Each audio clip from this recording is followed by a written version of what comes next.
যে স্বামীকে গরিব ভেবে ঠেলে দিয়েছিল বছরের পর বছর পরে সেই দরজায় ভিক্ষা চাইতে পাওয়া গেল স্ত্রী। দোস্ত, এই সত্যি গল্পটি উত্তরপ্রদেশের লখনৌয়ের। লখনৌয়ের সবচেয়ে পোষ এলাকায় এক বিশাল সাদা রঙের কোঠি ছিল, শুক্লা ভিলা। উঁচু লোহার গ্রিল, চারদিকে নিরাপত্তা গার্ড, ভিতরে সবুজ ভরা লন, ফোয়ারা আর দামি গাড়ির লম্বা কাতার। বাইরে থেকে দেখলে যে কোনো মানুষই বলতো, বাহ কি জীবন। আর সেই শান শওকতের মাঝে থাকত কাব্বা শুক্লা। কাব্বা শহরের বড় উদ্যোগপতি ধীরাজ শুক্লার একমাত্র মেয়ে। সুন্দরী, পড়াশোনা করা, স্টাইলিশ, কিন্তু হৃদয় থেকে ততটাই কঠোর আর অহংকারী। বাল্যকাল থেকে সে কখনো অভাব দেখেনি। যা চেয়েছে তা পেয়েছে, আর যা চায়নি তাও পেয়েছে। কিন্তু হয়তো এটাই তাকে এমন করে তুলেছিল যে তার মনে হতো দুনিয়া টাকায় চলে, আর গরিব লোকেরা শুধু বোঝা হয়। একদিন সকালের সময় ছিল। কাব্বা তার ঘরের ব্যালকানিতে দাঁড়িয়ে কফি খাচ্ছিল। নিচের লনে এক মালিক ঘাস কাটছিল। হঠাৎ তার মেশিন বন্ধ হয়ে গেল। আরে, এটা কি? আওয়াজ কেন বন্ধ হয়ে গেল? কাব্বা বিরক্ত হয়ে বলল। মালিক ঘাবড়ে গিয়ে বলল, বিটিয়াজি, মেশিন খারাপ হয়ে গেছে, আমি এক্ষুনি ঠিক। তোমাদের লোকদের একটা কাজও ঠিকমতো হয় না। জানি না পাপা এমন লোকদের রাখেন কেন। সে রাগ করে কফির কাপ টেবিলে ছড়ে দিল। মালি চুপচাপ মাথা নিচু করে মেশিন ঠিক করতে লাগল। সেই সময় ধীরাজ শুক্লা সেখানে এলেন। তিনি সব শুনেছিলেন। কাব্বা, এমন কথা বলা যায় না। তিনি শান্ত স্বরে বললেন। কাব্বা হেসে উঠল। পাপা, আপনি খুব ইমোশনাল হয়ে যান। এরা লোকেরা টাকার জন্য কাজ করে, মানুষীয়তের জন্য নয়। ধীরাজ শুক্লার মুখে এক পলকের জন্য দুঃখ ভেসে উঠল। বেটা, টাকা সব কিছু নয়। কাব্বা তার দিকে না তাকিয়ে উত্তর দিল। টাকাই সব কিছু পাপা, টাকা না থাকলে কেউ আপনাকে চেনে না। তার কথাগুলো হাওয়ায় তীরের মতো ভাসতে থাকল। ধীরাজ শুক্লা কিছু বললেন না, কিন্তু সেই দিন প্রথমবার তার মেয়ের ভবিষ্যতের ভয় লাগল। তাদের মনে হতো যে যদি জীবন কখনো তার থেকে সবকিছু ছিনিয়ে নেয় তাহলে সে ভেঙে পড়বে। কয়েকদিন পর ধীরাজ শুক্লা তার পৈতৃক গ্রাম রামপুর খেড় গেলেন। বছরের পর বছর তারা সেখানে যাননি, কিন্তু এবার তার যাওয়া যেন নির্ধারিত ছিল। গ্রাম এখনও সেই রকমই ছিল। কাঁচা রাস্তা, মাটির গন্ধ, খোলা আকাশ আর সরলতায় ভরা লোকেরা। সেখানে তার দেখা হলো নিখিল যাদবের সাথে। নিখিল সাধারণ কাপড়ে ছিল, মুখে রোদে পোড়া রং, হাতে পরিশ্রমের লকির, কিন্তু চোখে এক অদ্ভুত আত্মসম্মান আর শান্তি। সে তার বুড়ো বাবাকে সাহায্য করে ওষুধ নিতে নিয়ে যাচ্ছিল। বাবুজি, ধীরে, আমি আছি না, সে খুব ভালোবাসা দিয়ে বলছিল। ধীরজ শুক্লা দূরে দাঁড়িয়ে সব দেখছিলেন। পরে জানা গেল যে নিখিল খেতে কাজ করে, সাথে শহরে মজুরিও করে। মা নেই, বাবা অসুস্থ, তবু সে কখনো কারো কাছে সাহায্য চায়নি। গ্রামের লোকেরা বলতো, নিখিল গরিব নিশ্চয়ই, কিন্তু হৃদয় থেকে রাজা। ধীরজ শুক্লার মনে হঠাৎ একটা চিন্তা এলো, একটা সিদ্ধান্ত যা তার মেয়ের জীবন চিরকালের জন্য বদলে দিতে পারে। কয়েকদিন পর যখন তিনি লখনৌ ফিরলেন, তখন তিনি কাভিয়াকে তার ঘরে ডাকলেন। বেটা, আমি তোমার বিয়ের কথা ভাবছি, তিনি আসতে বললেন। কাভিয়ার মুখে উত্তেজনার চমক উঠল। সত্যি বাবা? কে, কোনো বিজনেসম্যান, এনআরআই? ধীরজ শুক্লা গভীর নিঃশ্বাস নিলেন। ছেলে গ্রামের, নাম নিখিল যাদব। যেন ঘরের হাওয়া হঠাৎ জমে গেল। কি? কাভিয়া প্রায় চিঁচিয়ে উঠল। আপনি মজা করছেন না? না বেটা, সে খুব ভালো মানুষ। আমাকে কোনো গরিব কৃষক চাই না বাবা, আমি সেই গ্রামে মরে যাব। তার আওয়াজ রাগ আর অপমানে কাঁপছিল। ধীরজ শুক্লা প্রথমবার কঠোর হয়ে বললেন, কাভিয়া, বিয়ে মানুষের সাথে হয়, টাকার সাথে নয়। কিন্তু আমি করব না এই বিয়ে, সে কাঁদতে কাঁদতে বলল। সেই রাতে ধীরজ শুক্লার শরীর হঠাৎ খারাপ হয়ে গেল। ডাক্তার বলল, তাদের চাপ একদম দেওয়া উচিত নয়। হাসপাতালের ঘরে মেশিনের বিপিপের মাঝে কাভিয়া প্রথমবার ভয় পেল। দুর্বল আওয়াজে বাবা তার হাত ধরল। বেটা, আমি চাই যে তুমি খুশি থাকো, কিন্তু সত্যি খুশি টাকা দেয় না, মানুষ দেয়। কাভিয়ার চোখ থেকে অশ্রু ঝরতে লাগল। সে প্রথমবার অসহায় অনুভব করছিল। অবশেষে বাবার অবস্থা দেখে সে বিয়ের জন্য হ্যাঁ বলে দিল। হৃদয় থেকে নয়, মজবুরিতে। বিয়ে খুব সরলভাবে হলো।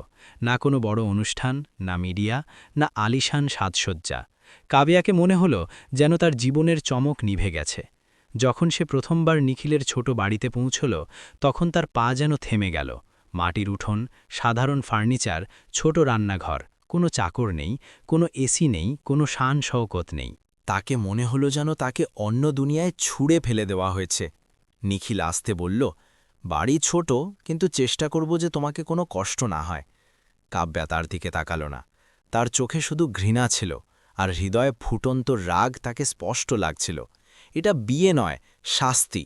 আর সেই রাতে সেই ছোট বাড়িকে বসে কাব্যার মনে শুধু একটা কথাই গুঞ্জরিত ছিল, আমি এখানে থাকতে পারবো না, কক্ষনো না। এই কথাগুলো পুরো রাত কাব্যার মনে হাতুড়ির মতো বাজতে থাকল। বাইরে কোথাও দূরে কুকুরের ডাকের আওয়াজ আসছিল, ছাদের পাখা ধীর গতিতে ঘুরছিল, আর মাটির দেওয়াল থেকে আসা স্যাঁতস্যাঁতে গন্ধ তাকে আরও অস্থির করছিল। সে আগে কখনো এমন রাত কাটায়নি যেখানে না এসির ঠান্ডা হাওয়া, না নরম বিছানা, না শহরের আলো, শুধু নীরবতা, অন্ধকার আর এক অজানা ভয়। সকাল হওয়ার আগেই তার চোখ খুলে গেল। অভ্যেস মতো সে বিছানার পাশে রাখা ইন্টারকম খুঁজল, কিন্তু সেখানে কিছু ছিল না। তখন বাইরে থেকে মুরগির ডাক এলো, আর তাকে অনুভব হলো যে সে এখন তার পুরনো জীবনে নেই। কিছুক্ষণ পর দরজায় হালকা টোকা পড়ল। নিখিলের বুড়ো বুয়া, যিনি পাশের বাড়িতে থাকতেন, চা নিয়ে এলেন। বহু উঠেছ কি? এটা নাও, গরম চা, তিনি ভালোবাসা দিয়ে বললেন। কাব্যা কাপটাকে এমন করে দেখল যেন তাতে কোনো অজানা জিনিস। সে আস্তে চায়ের এক চুমুক দিল আর তৎক্ষণাৎ কাপ নিচে রাখল। এটা কি চা? এতে টেস্ট নেই, সে নাক কুচকে বলল। বুয়া চুপ হয়ে গেলেন, হাসলেন আর শুধু এটুকু বললেন, আমাদের এখানে এমনই বানানো হয় বেটা। কিন্তু কাব্যার মুখে স্পষ্ট ঘৃণা ছিল। তাকে মনে হচ্ছিল যেন সে কোনো মজবুরিতে বাঁচছে। না যে তার বিবাহিত জীবনে দিন কাটতে লাগল, কিন্তু কাব্যার ব্যবহার বদলাল না। সে না বাড়ির কাজ করে, না কারো সাথে ঠিকমতো কথা বলে। যদি নিখিল ক্ষেত থেকে ফিরে ক্লান্ত হয়ে আসে আর বলে, কিছু খেয়েছ তুমি, তাহলে সে তানা মারে, এখানে খাওয়ার মতো আছে কি? সে প্রত্যেক জিনিসে খুদ বার করে, কখনো বাড়ি ছোট, কখনো কাপড় সস্তা, কখনো গ্রাম নোংরা। নিখিল প্রত্যেকবার চুপ হয়ে যায়। তাকে আশা ছিল যে সময়ের সাথে সব ঠিক হয়ে যাবে, কিন্তু প্রত্যেক দিন কাব্যার কথা আরও তীক্ষ্ণ হয়ে উঠছিল। একদিন গ্রামের কিছু মহিলা তাকে দেখতে এলো। তারা নতুন বহুকে দেখতে আর তার সাথে বন্ধুত্ব করতে এসেছিল, কিন্তু কাব্যা তাদের সাথে দেখা করতে অস্বীকার করল। ভিতর থেকেই বলে দিল, আমাকে কারো সাথে দেখা করতে হবে না। মহিলারা হতাশ হয়ে ফিরে গেল। নিখিলকে খুব লজ্জা লাগল, কিন্তু সে আবারও কাব্যাকে কিছু বলল না। সেই রাতে সে শুধু এটুকু বলল, তুমি চাও তো কয়েকদিন পর শহর যেতে পারি, আমি চেষ্টা করব। কাব্যা তৎক্ষণাৎ রেগে উঠল, আমাকে কোনো গরিবের দয়া চাই না, যদি শহর যেতে হয় তো নিজের দমে যাব, তোমার সাথে নয়। তার কথাগুলো নিখিলের হৃদয়ে তীরের মতো বিঁধল, কিন্তু সে মাথা নিচু করল। হয়তো সে প্রথমবার বুঝছিল যে টাকা না থাকার দুঃখ কি, যখন কেউ তোমাকে মানুষ মনে করে না। কয়েকদিন পর ঝগড়া আরও বেড়ে গেল। কথায় কথায় চেঁচামেচি, তানা মারা, অপমান করা। বাড়ির পরিবেশ ভারী আর দম আটকানো হয়ে গেল। নিখিলের বাবাও এসব দেখে দুঃখী থাকতে লাগলেন। তাদের মনে হতো যে তার ছেলে খুশি নয়। অবশেষে সেই দিন এলো যখন সবকিছু ভেঙে গেল। এক ছোট কথায় কাব্যার আগে বলল, বাস যথেষ্ট হয়েছে, আমি এখন এক মুহূর্ত এখানে থাকব না। নিখিল শান্ত স্বরে জিজ্ঞাসা করল, তাহলে কি চাও তুমি? কাব্যা বিনা দ্বিধায় উত্তর দিল, তালাক। এই কথা শুনে যেন সময় থেমে গেল। নিখিল কয়েক সেকেন্ড তাকে দেখতে থাকল, যেন বিশ্বাসী না যে সে সত্যি এটা বলেছে। তারপর সে খুব আস্তে বলল, যদি এটাই তোমার খুশি তো ঠিক আছে। তার আওয়াজে দুঃখ ছিল, কিন্তু কোনো অভিযোগ নয়। কয়েকদিনেই কাগজের প্রক্রিয়া শেষ হয়ে গেল। কাব্যা শহর ফিরে গেল, সেই শুক্লাভিলায় যেখান থেকে সে এসেছিল। তার যাওয়ার সাথে সাথে বাড়িতে অদ্ভুত নীরবতা ছেয়ে গেল। নিখিল কয়েকদিন কাজে যায়নি, সে শুধু চুপচাপ বসে থাকত, যেন ভিতর থেকে ভেঙে গেছে। কিন্তু জীবন থামে না। এক সকালে সে উঠল, বাবার পাছ হয়ে বলল, এখন আমি কেঁদে নয়, কাজ করে দেখাব। সেই দিনের পর সে নিজেকে পুরোপুরি কাজে ডুবিয়ে দিল। সে সকালে খেতে কাজ করে, দুপুরে শহর গিয়ে মজুরি করে, রাতে দেরি করে ফেরে। আস্তে আস্তে সে নির্মাণ কাজ শিখে নিল, ইট, সিমেন্ট, নকশা, ঠিকা সবকিছু। বছরের পর বছর কেটে গেল, তার পরিশ্রম রং দিতে লাগল। সে মজুর থেকে মিস্ত্রি হল, তারপর ঠিকাদার, আর অবশেষে নিজের ছোট কনস্ট্রাকশনের কাজ শুরু করল। লোকেরা তার সততা আর পরিশ্রমে প্রভাবিত ছিল। কাজ বাড়তে লাগল, টাকা আসতে লাগল। আর সেই ছেলে, যাকে একসময় গরিব কৃষক বলা হয়েছিল, এখন শহরে এক সফল বিল্ডার হিসাবে পরিচিত হয়ে উঠল। অনেক বছর পর লখনউয়ের এক পশ এলাকায় এক ভব্য কোঠি বানানো হলো। উঁচু দেওয়াল, বড় গেট, ভিতরে সুন্দর বাগান। সেই কোঠির বাইরে নেম প্লেট লাগানো ছিল, নিখিল যাদব। কিন্তু সেই বড় কোঠির ভিতরেও এক খালি ছিল। রাতে যখন সব আলো নিভে যায়, তাহলে সে প্রায়ই ছাদে বসে আকাশ দেখতে থাকত। তার কাছে এখন সব কিছু ছিল, টাকা, সম্মান, সাফল্য, কিন্তু হৃদয়ের কোনো কোণে এক অসম্পূর্ণ গল্প এখনও জীবিত ছিল। তাকে কখনো কখনো মনে পড়ত যে যদি সেই দিন সবকিছু অন্যরকম হতো, যদি কাব্যা তাকে একটা সুযোগ দিত, তাহলে হয়তো তার জীবনও অন্যরকম হতো। কিন্তু এখন সে শুধু স্মৃতি হয়ে রয়েছে। সে নিজেকে বোঝালো যে কিছু সম্পর্ক ভাগ্যে থাকে না, আর সেই চিন্তার সাথে সে তার চোখ বন্ধ করল, যেন অতীতকে চিরকালের জন্য কবর দিতে চায়। তাকে একদমই ধারণা ছিল না যে জীবন শীঘ্রই এমন মোড় নেবে যেখানে সেই অতীত আবার তার সামনে দাঁড়াবে। ওদিকে কাব্যার জীবনও সেই দিনের পর সেই রকম ছিল না যেমন সে ভেবে এসেছিল। তালাকের পর যখন সে শুক্লা ভিলায় ফিরল, তখন তাকে মনে হয়েছিল যে সে আবার তার পুরানো আরামের দুনিয়ায় ফিরে এসেছে। সেই বড় ঘর, সেই চাকর, সেই দামি জিনিস, কিন্তু এখন বাড়িতে আগের মতো উষ্ণতা ছিল না। বাবার চোখে যে ভালোবাসা আর গর্ব থাকত, তার জায়গায় এখন এক গভীর চুপচাপ ছিল। ধীরাজ শুক্লা তাকে কিছু বলেন না, শুধু এটুকু বলেন, যা তোমাকে ঠিক লেগেছে তুমি সেটাই করেছ। কিন্তু সেই শান্ত আওয়াজে যে দুঃখ ছিল, সেটা কাব্যাকে অনেক রাতে ঘুমাতে দেয় না। মাও আগের মতো হাসতেন না, শুধু আনুষ্ঠানিক কথা বলেন আর তার ঘরে চলে যান। সময় আস্তে আস্তে কাটতে লাগল। কাব্যা নিজেকে পার্টিতে, বন্ধুতে আর শপিংয়ে জড়িয়ে ফেলল, যাতে সে তার সিদ্ধান্তের কথা না ভাবে। কিন্তু জীবনকে হয়তো অন্য কিছু মঞ্জুর ছিল। এক রাতে ধীরাজ শুক্লা আর তার স্ত্রী কোনো বিজনেস মিটিং থেকে ফিরছিলেন, তখন তাদের গাড়ির ভয়ানক অ্যাক্সিডেন্ট হয়ে গেল। ফোন এলো, তাহলে কাব্যার দুনিয়া যেন সেখানেই থেমে গেল। হাসপাতালের সাদা গলিপথে দৌড়ে যখন সে আইসিইউ এর বাইরে পৌঁছল, তখন ডাক্তার মাথা নিচু করে বলল, আমরা পুরো চেষ্টা করেছি। বাকি কথাগুলো তার কানে পৌঁছল না। কয়েক ঘণ্টায় সেই মেয়ে, যার মাথায় সবসময় মা বাবার ছায়া ছিল, পুরোপুরি একা হয়ে গেল। অন্তিম সংস্কারের পর বাড়িতে অদ্ভুত নীরবতা ছেয়ে গেল। বড় বড় ঘরে এখন পায়ের আওয়াজ গুঞ্জরিত হতো। কাব্যা অনেকবার রাতে উঠে মাকে ডেকে দিত, তারপর নিজেই কেঁদে পড়ত। তাকে প্রথমবার অনুভব হলো যে টাকা থাকা সত্ত্বেও মানুষ কতটা একা হতে পারে। কিন্তু আসল ধাক্কা এখনও বাকি ছিল। কয়েকদিন পর তার বড় ভাই রাঘব আর তার স্ত্রী পুরোপুরি বাড়ির কাজকর্ম সামলাতে লাগল।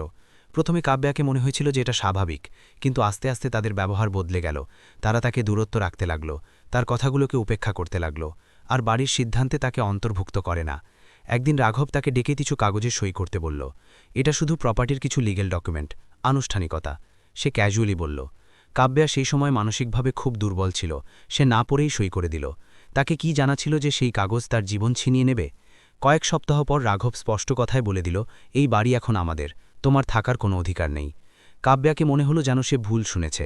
কি অর্থ? এটা পাপার বাড়ি, আমাদের বাড়ি, সে কাঁপা আওয়াজে বলল। রাঘব ঠান্ডা স্বরে বলল, পাপা সবকিছু আমার নামে করে দিয়েছিলেন, আর তুমি নিজে সই করে বাকি অধিকারও ছেড়ে দিয়েছ। তার স্ত্রী পিছনে দাঁড়িয়ে হাসছিল। সেই দিন কাব্যা খুব কেঁদেছে, খুব গিরগিরিয়েছে, কিন্তু কারো হৃদয় গলে না। অবশেষে তাকে তার নিজের বাড়ি থেকে বার করে দেওয়া হলো। যখন সে বাইরে দাঁড়িয়েছিল, তার হাতে শুধু একটা ছোট ব্যাগ ছিল। সেই মেয়ে যে একসময় কোটি কোটি টাকার মালিক ছিল, আজ বেঘর হয়ে গেছে। সে ভেবেছে বন্ধুরা সাহায্য করবে, আত্মীয়রা সাথ দেবে, কিন্তু সবাই বাহানা বানিয়েছে। কয়েকদিন হোটেলে থেকে সে চেষ্টা করেছে যে সব ঠিক হয়ে যাবে, কিন্তু টাকা দ্রুত শেষ হতে লাগল। অবশেষে একদিন তার কাছে থাকার জায়গাও বাকি রইল না। আস্তে আস্তে তার অবস্থা এমন হয়ে গেল যে তাকে রাস্তায় রাত কাটাতে হতে লাগল। ক্ষুধায় পেট জ্বলে, শরীর ভেঙে, আর লোকেরা ঘৃণা ভরা চোখে দেখে। যে মেয়ে একসময় গরিবদের বোঝা মনে করত, আজ নিজে লোকের সামনে হাত পাততে বাধ্য। শুরুতে সে খুব লজ্জিত হতো, কিন্তু যখন অনেক দিন কিছু খেতে পায়নি, তাহলে সে কাঁপা হাতে প্রথমবার ভিক্ষা চেয়েছে। সেই মুহূর্তে তাকে মনে হয়েছে যেন তার সব অভিমান, সব পরিচয় মাটিতে মিশে গেছে। অশ্রু নিজে নিজে ঝরতে থাকল, কিন্তু পেটের আগুন অশ্রুতে নেঘে না। দিন সপ্তাহে বদলে গেল, তার কাপড় ছিঁড়ে গেল, মুখ শুকিয়ে গেল, চুল এলোমেলো হয়ে গেল। এখন কেউ তাকে চিনতে পারত না যে এটা সেই কাব্যা শুক্লা, যে একসময় শুক্লা ভিলার রানী ছিল। একদিন খুব তীব্র রোদ ছিল।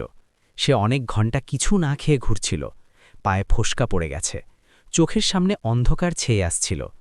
চলতে চলতে সে শহরের এক অত্যন্ত ধনী এলাকায় পৌঁছে গেল, যেখানে বড় বড় কোঠি ছিল, সাফ রাস্তা ছিল, আর প্রত্যেক বাড়ির বাইরে নিরাপত্তা গার্ড দাঁড়িয়েছিল। তাকে শুধু এইটুকু মনে আছে যে সে একটা বড় গেটের কাছে পৌঁছেছে। কয়েক পা আর চলল, আর তারপর হঠাৎ মাটিতে পড়ে গেল। গার্ড ঘাবড়ে গেল। সে ভিতরে ইন্টারকমে খবর দিল, সাহেব, বাইরে এক মহিলা অজ্ঞান হয়ে পড়ে আছে। কয়েক মিনিটে গেট খুলল, আর একটা লোক দ্রুত বাইরে এলো। সে সেই মহিলাকে দেখল, যে ধুলোয় মাখা ছিল, মুখ চেনা যাচ্ছে না। সে ঝুঁকে তাকে তুলতে চেষ্টা করল। তখন তার নজর সেই মুখে পড়ল, আর সে এক পলকের জন্য থেমে গেল। তার ঠোঁট থেকে আসতে নিকল কাব্যা। তাকে বিশ্বাসই হচ্ছে না যে এটা সেই মেয়ে যে একসময় তাকে ঠেলে দিয়েছিল, আর এখন তার কোঠির বাইরে অজ্ঞান হয়ে পড়ে আছে। নিখিলের হাত কয়েক পলকের জন্য কাঁপল। অতীতের অগণিত স্মৃতি একসাথে তার মনে উথলে উঠল। সেই দিন যখন কাব্যা তাকে গরিব বলে ঠেলে দিয়েছিল, সেই রাতগুলো যখন সে চুপচাপ কেঁদেছিল, আর সেই প্রতিজ্ঞা যা সে নিজের সাথে করেছিল যে এখন পিছনে ফিরে তাকাবে না। কিন্তু সেই সময় মাটিতে পড়া সেই দুর্বল ভাঙা মেয়ে সেই মনেই হচ্ছে না। তার মুখে অহংকারের জায়গায় দুঃখ ছিল, চোখের নিচে গভীর কালো দাগ, ঠোঁট শুকনো, যেন জীবন তাকে পুরোপুরি নিংড়ে নিয়েছে। নিখিল এক পলকও না হারিয়ে তাকে তুলল আর ভিতরে নিয়ে গেল।